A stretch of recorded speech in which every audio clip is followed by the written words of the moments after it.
apply it to finances and economics and understanding how a lot of your problems could be alleviated if you had the income that didn't require you to go to a day job. You know, I say it all the time, man. Money has always solved a lot of our problems. Solved a lot of my money has always solved a lot of my problems.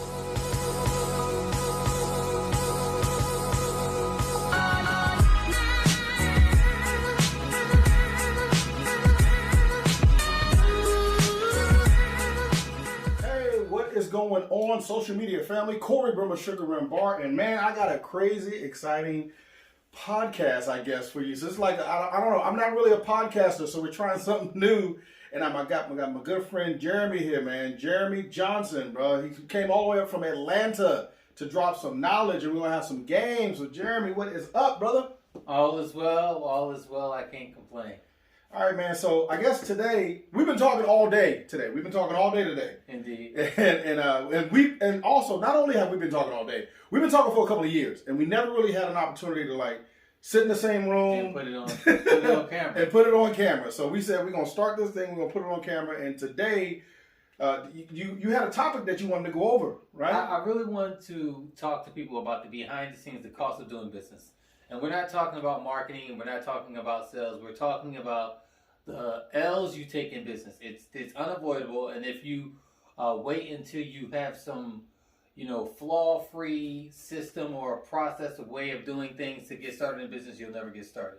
So because people they sit around, they like him and Haw talk about they're gonna do it, and like we had talked about earlier, you and I talked about. Like you said, we never talk about the L's. Everyone's always talking about like how they can do it, how to get ahead. Absolutely. But nobody they never share the loss, because the losses is part of it, right? That's like part of it. It's a package deal. It's a package deal. Right. So we could be here all day kind of going into your backstory, but so if you don't know this, and I'll add Jeremy's links down below, would you classify yourself as an investor? So real estate investor is an all-encompassing term. Real estate investor, real estate developer. I take money and I put it into real estate, and I create more money doing that. So. But that's not how it started. Like there's a whole podcast. Listen, I was closer. We can do a whole nother story. We can do a whole nother show on how you got to it. So give us where did it start? Like what were you doing? Really, I was in the military. I saw these two officers talking about real estate. And the way that they were talking about it, you would think that they had tomorrow's winning lottery ticket numbers.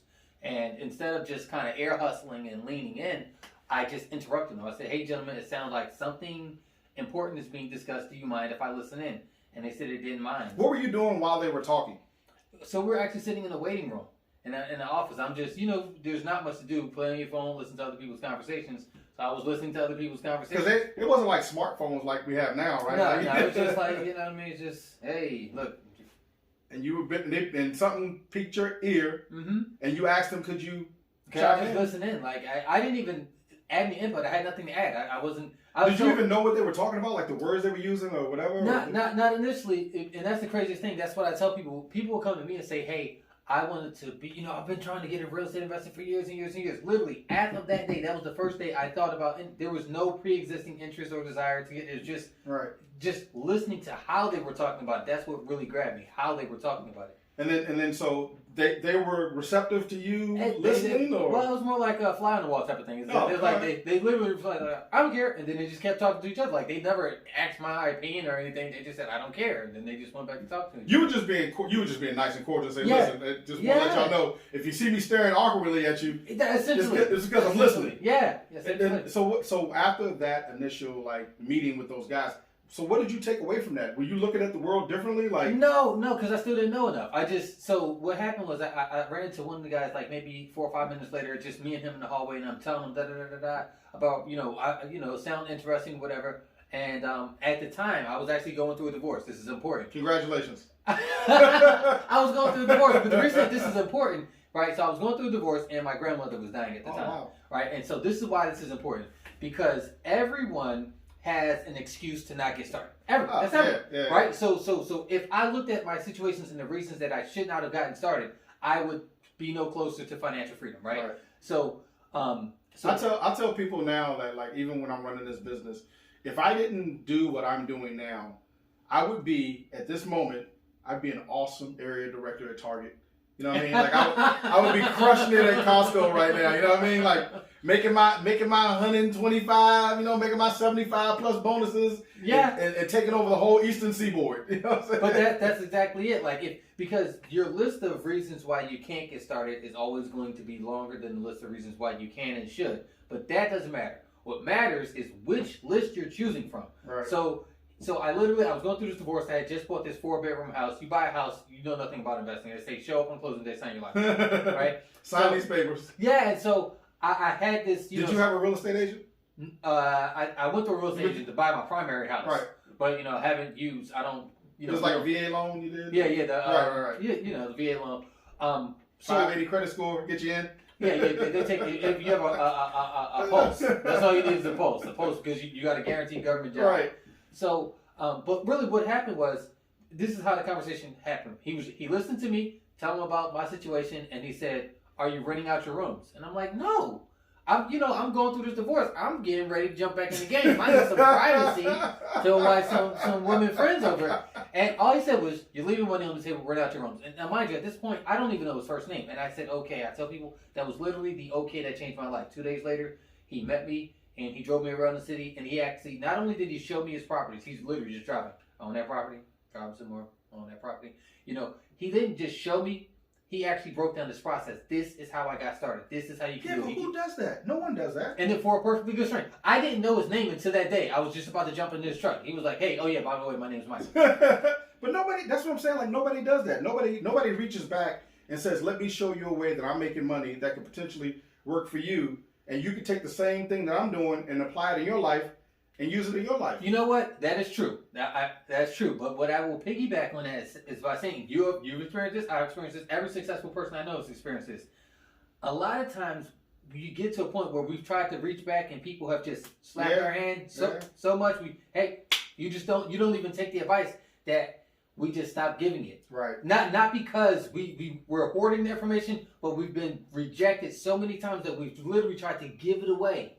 Give it away. Hey, I just want to see other people at this table with me. So I've met, similar to you, I've met successful people, and I tell people the craziest thing. I think sometimes people think if you had a chance to sit down with Bill Gates, right? If you caught him in a Starbucks, and if he had 15 minutes, he would tell you how he built the $1 billion business. Like they want to tell somebody how they did it. Exactly. And we think that they're never going to tell us that. They're never going to share the secret. When in reality is they probably will tell you, or at least what they did or what they see in your life that you can correct to take it to the next level. So that guy probably saw something in you, or maybe he even saw some of himself in you. I think that's what it was. He saw some of himself because lo and behold, he had been divorced. Right. You know what I mean?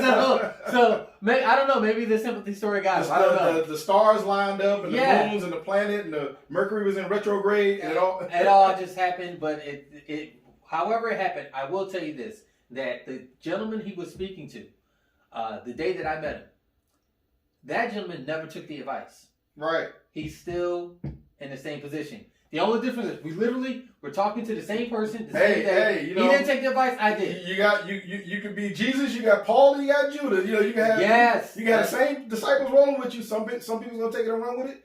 Or they say the same water that softens the potato hardens the egg. Right. So you got the same. Right. Exactly right. And so. I don't know the other guy's name. I just know that he didn't take the advice. I did, and that's all the difference. All right, so you got the divorce. Congratulations.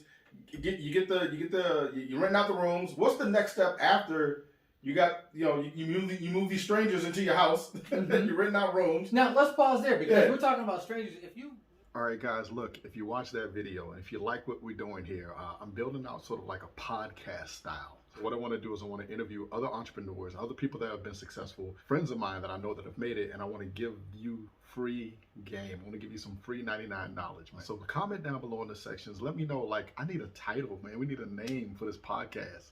And let me know some things that you think that I should go over, some things that we can discuss and talk about. Like I always said in every video, man, just never give up. I appreciate you guys for responding. We just went over 12,000 subscribers, which is amazing to me. Thank you guys for making all of this happen. None of this would be possible if it weren't for you. Just thanks for sitting back and enjoying the ride, man. We got a long way to go, a lot of hard work ahead of us. I'll see you guys on the next video.